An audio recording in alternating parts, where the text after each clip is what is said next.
Here's my keyword outline. I know I submitted a PDF, but my printer broke, so I just copied it word for word on a blank document on my iPad. I'll have to use this on my speech instead of a printed copy. I do apologize for that.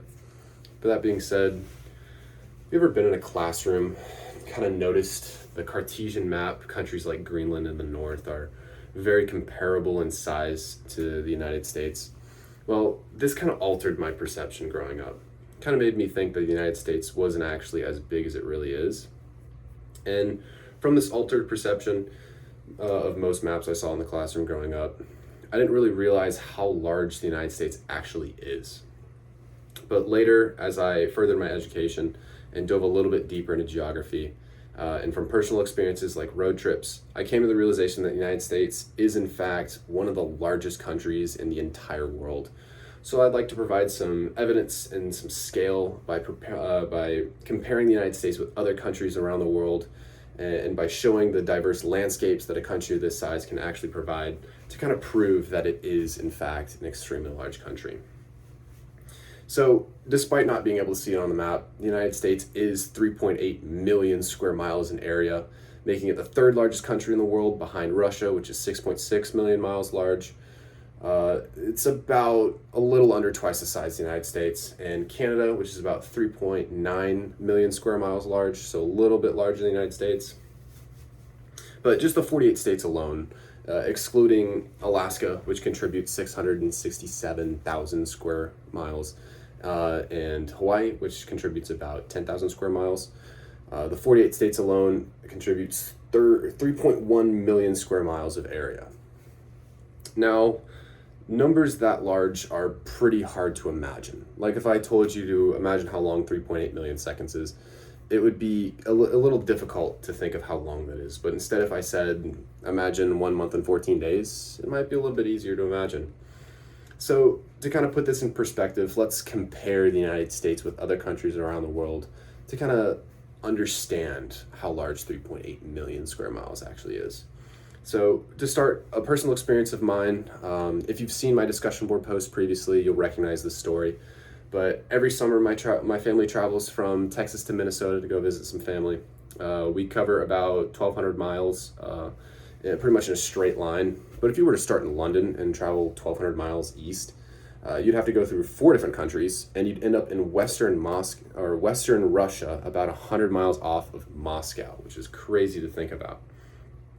Another thing you can imagine with the United States, once again, excluding Alaska and Hawaii, just looking at the 48 states, it is still larger than the entire country of Australia by 900,000 square miles. Even still, pretty large number to imagine. So to bring the scale down even further, imagine the city of Houston. I'm sure many of you can relate to that. You've probably grown up in Houston or at least visited it. But the city of Houston is about 637 square miles large, and it is larger than the entire country of Singapore by 357 square miles, which is crazy because Singapore has over double the population of Houston.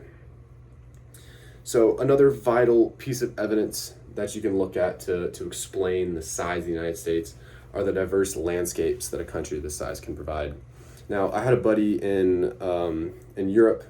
He's lived there his entire life. He kind of asked me, like, Nathan, why aren't Americans as well traveled as people in other countries outside the United States? And a good answer to that was, well, the size of the United States. I mean, the 50 states alone offers landscapes as tropical beaches in Florida and Hawaii, all the way to the tundras of Alaska, and then the deserts of Arizona and Nevada, all the way to the tropic forests up north again. And there's also many places to travel to, like national parks like Yosemite and the Grand Canyon, which alone attracts millions of visitors each year. And that being said, with that many, you can't really have that many diverse landscapes without covering an immense area of land. But that being said, that evidence kind of proved my earlier belief that the United States really wasn't that large. But it is the third largest country in the world. It is larger than everything else except Russia and Canada. It offers so many diverse landscapes and cultures. So the next time you might be in a classroom and you see a Cartesian map of the world, just kind of remember the United States is actually a lot larger than it really seems.